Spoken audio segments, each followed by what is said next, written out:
From the Song of Moses to the songs in Revelation, what do the songs in the Bible tell us about God to help us with our lives every day?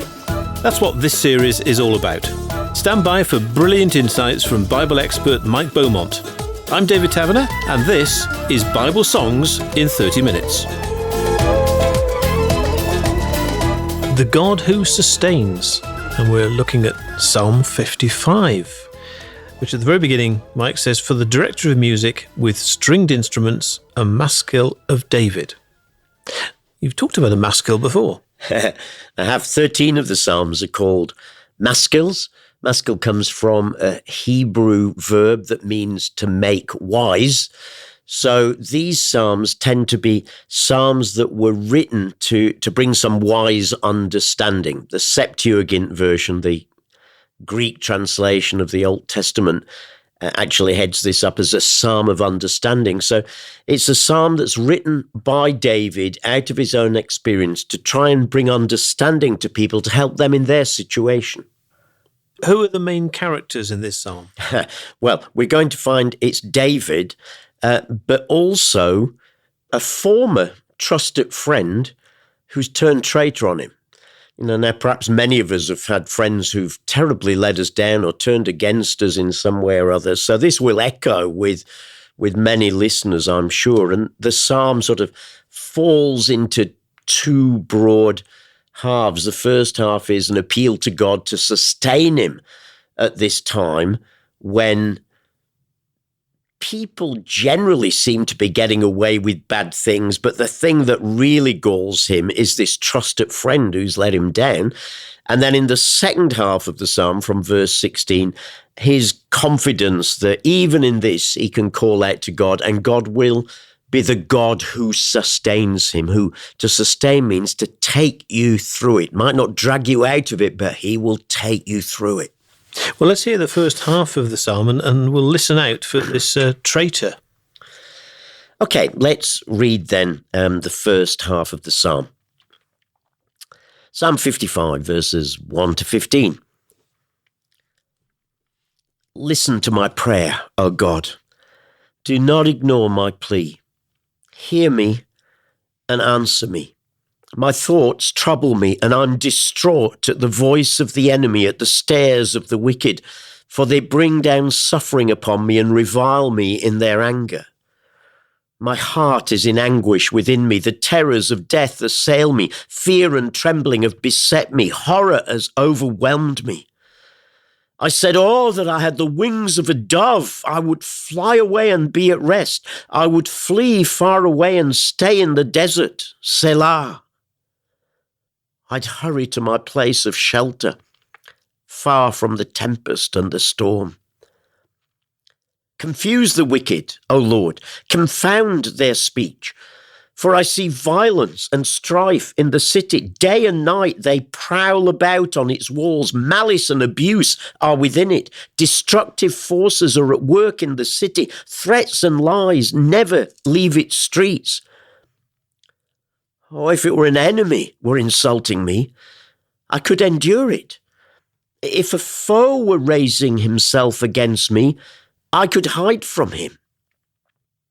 But it's you, a man like myself, my companion, my close friend with whom I once enjoyed sweet fellowship as we walked with the throng at the house of God. Let death take my enemies by surprise, and let them go down alive to the grave, for evil finds lodging among them. He's in anguish. Oh, you can feel it, can't you, as you read this and as you hear the imagery piling up one on top of another. He's actually in deep, deep personal distress here, distraught because of what has been happening, so distraught that he wants to flee. He said, oh, I wish I'd got the wings of a dove. It's funny, isn't it, that song, oh, for the wings of a dove, is normally sung by a little treble singer, a young boy who sings it very high pitched, and it's all sweet and wonderful. But in the context of this psalm, it's an expression of anguish. Oh, that I could get out of here. Oh, that I could find a bird and grow wings and go with them and get into the desert away. So it's not a sweet little song at all. This is a cry of anguish. He wants to get away from this thing. This is how bad it feels. I think that's something that we can all relate to, wanting to run away. Yeah, absolutely. And of course, there are lots of people in the Bible who wanted to run away, lots who did run away. I think of the prophet Elijah, who after the contest on Mount Carmel, where God was absolutely victorious, and then Queen Jezebel just turns and says, I'm going to get you, boy. And he melts and collapses and literally runs into the desert to the Mount of God and hides there. And God graciously meets with him. Or think of Jonah, another prophet, and God sent him to Assyria to preach in Nineveh. And he said, I'm not going to Nineveh. I don't like the Assyrians. They're the very last people who deserve any of God's mercy. I'm not going there. And jumps on a ship heading in the exact opposite direction. Or the prophet Jeremiah, who just wanted to run and flee because his ministry of warning that judgment was coming in Jerusalem and Judah was received so badly, and he was treated so badly, thrown down wells, put in prison, put in the stocks, jeered, made fun of. He'd just had enough and wanted to run. So there are plenty of examples in the Bible of how when tough times come, when opposition comes, the most instinctive thing to want to do is to think, I've had enough. I've had enough. Let me get out of here. I suppose the problem is that sometimes when we think we're running away from our problems, we take the problems with us. Yes, and of course, sometimes the problem is us, or at least the problem of how we're responding to the problem is us. And if that doesn't change, all we'll do is go to the next situation and the problem will be found again there. And the answer that David is going to come to in this psalm, and the second part of the psalm that we'll come to later, is not to run from the problem, but to run to God. The problems are still very real, but running from the problem doesn't solve anything. Because David, looking at verse 7 and 8, where he talks about, I would flee far away and stay in the desert. I would hurry to my place of shelter, far from the tempest and storm. He's kind of convincing himself that all would be well if he ran away from the current situation. Oh, yeah. If only I could get to a new situation. How many times have I heard that as a pastor over the years? If only I could get a new job. If only I could move to a new church. If only I could move to a new place. If only I could find a new wife, or whatever it might be. But of course, changing your circumstances will never change you. The change has to start with you. And David will come to that later in the psalm. David's problem seems to be his so-called closest friend. Yeah, I mean, there seems to be a wider problem, maybe a wider problem that had been stirred up by this close friend that he refers to there in verses 9 to 11, where people seem to have been turning against him and getting away with things. But the real heart of the issue, as you say, is there in verses 12 to 14, and then repeated again in verses 20 to 21 that we've not read yet, that it's this former trusted friend who's turned traitor, who's turned against him. And the way he prays this out and writes it out, you can feel the agony. So this wasn't just a work colleague. This wasn't just a neighbor who he knew somewhat. This was a close friend. If an enemy were insulting me, I could endure it. If a foe were raising himself against me, I could hide from him. But it's you, a man like myself, my companion, my close friend, with whom I once enjoyed sweet fellowship as we walked with the throng to the house of God. So clearly, we don't know who this is, by the way. No idea who he's referring to. But it has clearly been a sort of bosom buddy, we might say. One of his best mates, with whom he's done everything in life, including going to worship together. Their hearts have been knit together. And somehow, for some reason, this friend has turned. And I'll tell you what, that can be painful. As a pastor, I've experienced at times people that you have poured your life into, and for some reason have suddenly decided to turn against you, either because you've not done things their way or you've not done what they wanted. And suddenly these people whom you've given everything for, poured your life into, suddenly you're a dreadful person and they're stabbing you in the back. And so the pain of knowing a friend who has not just let you down, being let down is one thing, but being betrayed, which is what's happened here for David, is another. So his psychological and emotional experience that he's got here, it's profound, it's deep. He is hurting. And even though he's king, he's had friendships that have been fruitful. Jonathan, for example? Oh, that was a great friendship, wasn't it? We read about that in the book of 1 Samuel. So Jonathan was a great and trusted friend. Saul's son, of course, his predecessor.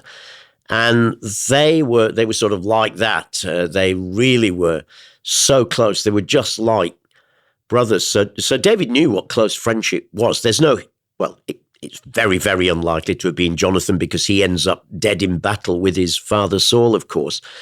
But it's someone like that with whom he's walked so closely, shared everything, and now been stabbed in the back. I suppose it's fair to say that it's one thing for us to be hurt by somebody who's very close to us, but it can work both ways. We can hurt others as well. Yeah, we need to be really careful, especially what we say with our words. Words can have a profound impact on people. And if we want people to be loyal and good friends to us, then it begins by us being loyal and good friends to other people. Also, if we don't want to be hurt and rejected, let's make sure that we don't hurt and reject others. One thing I'd just throw in, if anyone listening to this, and I'm deeply aware that these podcasts touch people in all sorts of situations and circumstances, and it could well be that someone right now is in a place where they are feeling deeply, deeply wounded, hurt, betrayed by a former friend. Well, we'll get to David's answer in a moment, but I'd just remind you that Jesus understands because he's been there. He was betrayed by one of his closest friends, wasn't he? Judas. And it's easy for us to think, oh yeah, Jesus had 12 disciples, brackets, and one of them was Judas, close bracket. But no, this guy had been part of the inner circle for 3 years. He'd eaten, laughed, walked, talked, done miracles, all the other stuff the others had. He had been a close friend of Jesus, and yet when the crunch came, because Jesus wouldn't do things the way he wanted them done, turned against him. So Jesus knows what it is like to be betrayed by the closest of friends, and that's why you can be sure, even now, if you're walking through that Jesus is with you, understands, and can walk through this with you. I notice as we read on from verse 16 that we have one of those small, big words, but. Let's pick it up then, shall we? Verse 16, but. After all this, these feelings, these emotions, this profound betrayal, but I call to God, and the Lord saves me. Evening, morning, and noon, I cry out in distress, and he hears my voice. He ransoms me unharmed from the battle waged against me, even though many oppose me. God, who is enthroned forever, will hear them and afflict them, Selah. Men who never change their ways and have no fear of God. My companion attacks his friends. He violates his covenant. His speech is smooth as butter, yet war is in his heart. His words are more soothing than oil, yet they are drawn swords. Well, cast your cares on the Lord, and he will sustain you. He will never let the righteous fall, but you, O God, will bring down the wicked into a pit of corruption. Bloodthirsty and deceitful men will not live out half their days. But as for me, I trust in you. That's quite a change of approach. It's a real change of tone, isn't there, in the psalm? And we'd have seen it even more powerfully if we'd read the whole thing together. But a complete change here from doing what we've seen several times in this series, getting it all out, tell God how it is. And David once got to know that bitterness, that deep anguish, that deep betrayal that he feels through this friend having turned against him. But then he makes a decision. You see, the key is always a decision. It's a choice of our will. But, okay, this is real. I'm not pretending it's not. But I call to God, and the Lord saves me. Evening, morning, and noon, I cry out in distress. It's interesting, isn't it? It's not just a quick prayer. Sometimes we have to pray it and pray it and pray it and pray it again until it's done. Think of how Jesus was once asked, Lord, how many times shall I forgive my brother? 7 times. Oh, they thought they were being so super spiritual in suggesting 7, the perfect number. And Jesus sort of chuckles and says, 7? 70 times 7. In other words, an endless number. Forgive and forgive and forgive and forgive until they're forgiven. And sometimes we just have to do that in life, particularly with deep, deep wounds in our heart. We have to call out to God morning, evening, night. We have to declare what we need to declare, let go of what we need to let go of, forgive what we need to forgive until it's done. I've certainly had to do that in my time. When as a pastor, I've felt deeply, deeply turned against, unfairly betrayed. And I'll be honest with you, I did not want to forgive the people concerned. But I had to make a decision because I knew if I didn't, this would eat me up and destroy me and my ministry. And so I would say, God, I forgive them. I forgive her. I forgive him. And then I'd have to say it again later in the day because it had not taken yet. So I'd say again and again and again over the days and the weeks and yes, the months until I got to the place where I could say, that's it. I don't need to say it anymore. It's done. It's forgiven. So call out to God in times like this. Call out to God evening, morning, noon. Stick at it. Pray without ceasing, as Paul says in 1 Thessalonians. Just keep doing it until it's done. Why? Because God will sustain you through this. He will bring you through this. So it's another way of saying, just keep praying. Keep praying. Don't give in. Stick at it. Do it till it's done. And this second reference to his companion, he's pretty direct, isn't he? Well, he is, isn't he? He attacks his friends, violates the covenant. A covenant I think he's made there with David. So he'd made some sort of commitment to David. Speech as smooth as butter, yet war is in his heart. That's powerful. Still today, there are people like that today, aren't they? Speech as smooth as butter when they're talking to you. But underneath, they're planning something else. Words more soothing than all, yet they're drawn swords underneath. Again, very powerful imagery here of what he had been facing. I find it interesting that he comes back to that in the second part of the psalm. It's almost like it's popped its head up again. He's made his decision to call out to the God who sustains him for him to bring him through this. And this pops up again, but he pushes it back down as he deals with this and brings it to God. And understandably, it's bothering him. But he goes on then in verse 22 with what will be the secret to the sustaining God. Absolutely. And I think this is the heart of knowing the God who sustains. Verse 22, Cast your cares on the Lord, and he will sustain you. Why? Because he will never let the righteous fall. Cast your cares on the Lord. I love that word, cast. It doesn't just say give them. Cast them, fling them, throw them.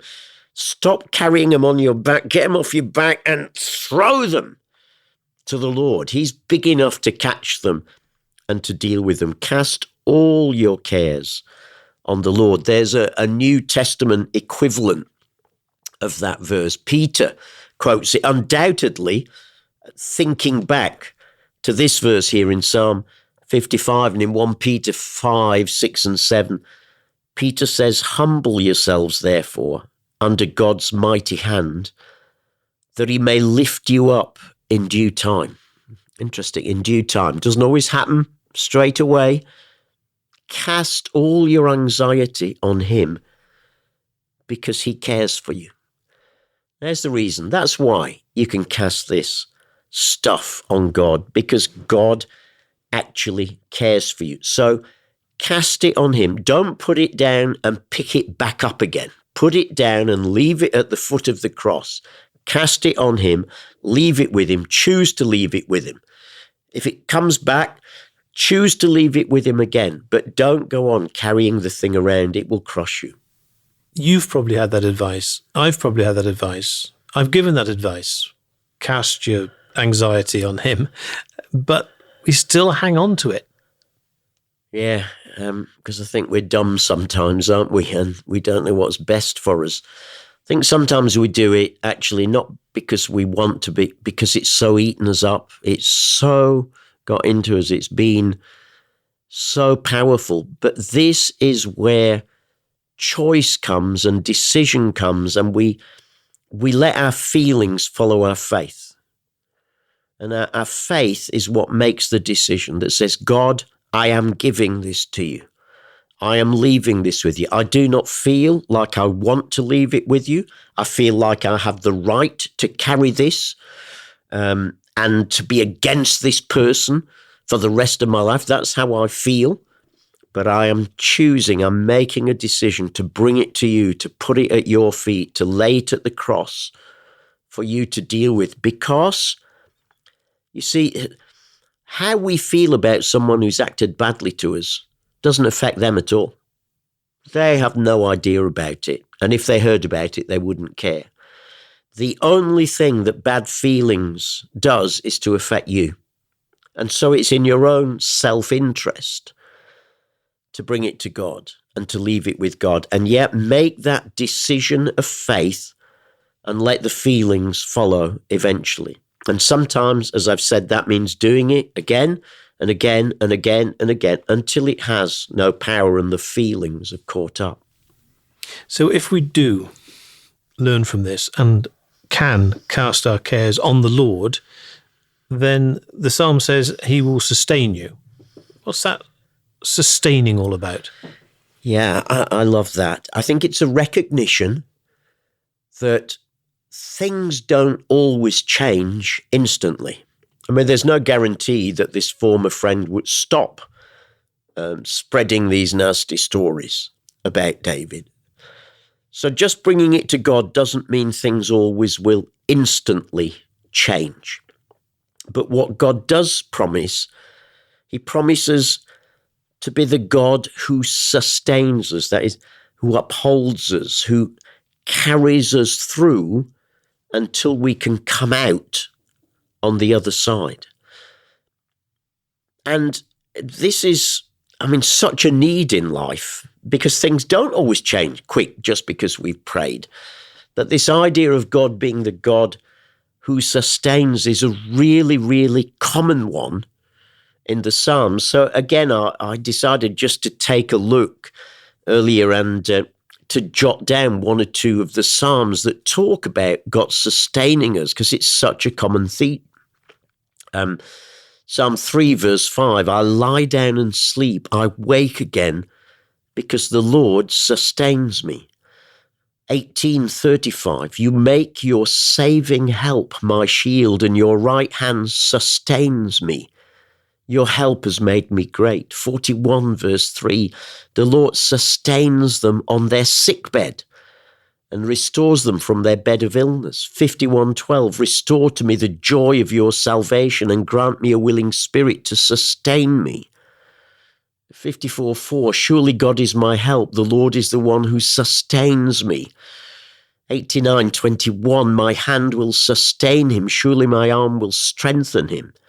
Psalm 119, verse 116, sustain me, my God, according to your promise, and I shall live. 146, verse 9, the Lord watches over the foreigner and sustains the fatherless and the widow. And 147, verse 6, the Lord sustains the humble, but casts the wicked to ground. Now, I chose quite a number there because they covered different sort of areas of life. Some are to do with health, some are to do with situations, some are to do with illness, whatever it might be. And this deep, profound conviction that God has so committed himself to us, that he is the God who sustains us. He will put us in his hands and carry us through until we come out the other side and the situation or the person or whatever it might be is dealt with. I have spotted that there's another but in this psalm, again at the end. And that's always a key word, isn't it? What a lovely note to end the psalm on, isn't it? But as for me, I trust in you. Now there's a decision again.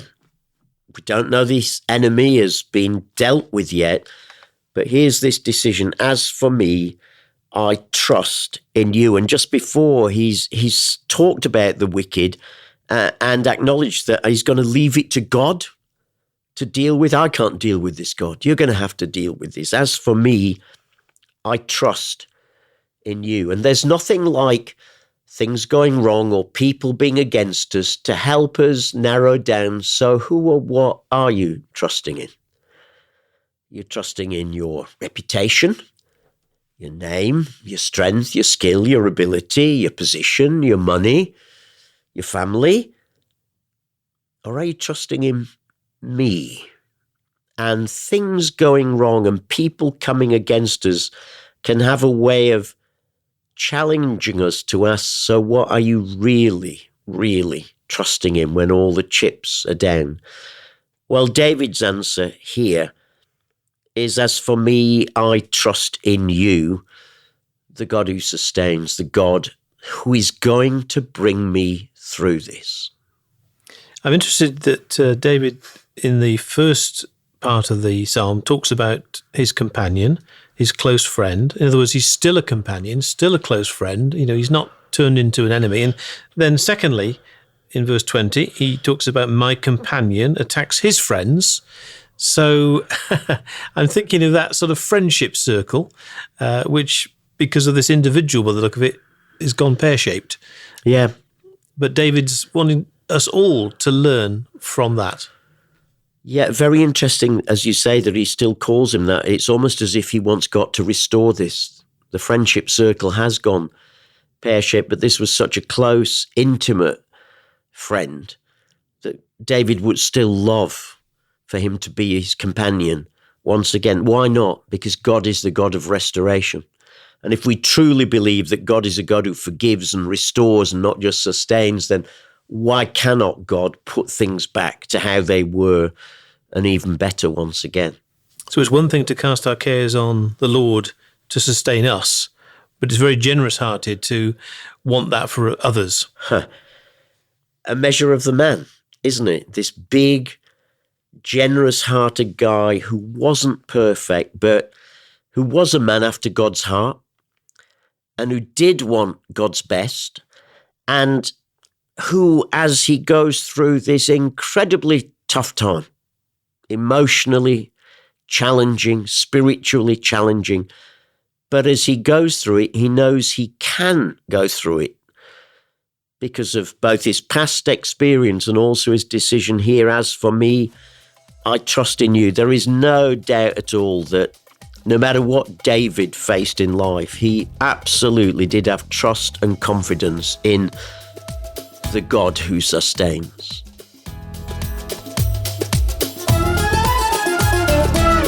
This is Bible Songs in 30 Minutes with Mike Beaumont and me, David Taverner. Don't miss our other 30-minute conversations about the big book, Bible biogs, Bible surprises, and the ever-popular Bible books. And how about following our Bible journeys on location in the Holy Land and beyond as we track the New Testament in Jesus Then and Now, followed by Unstoppable Church Then and Now. You can listen to all these wherever you get your UCB podcasts.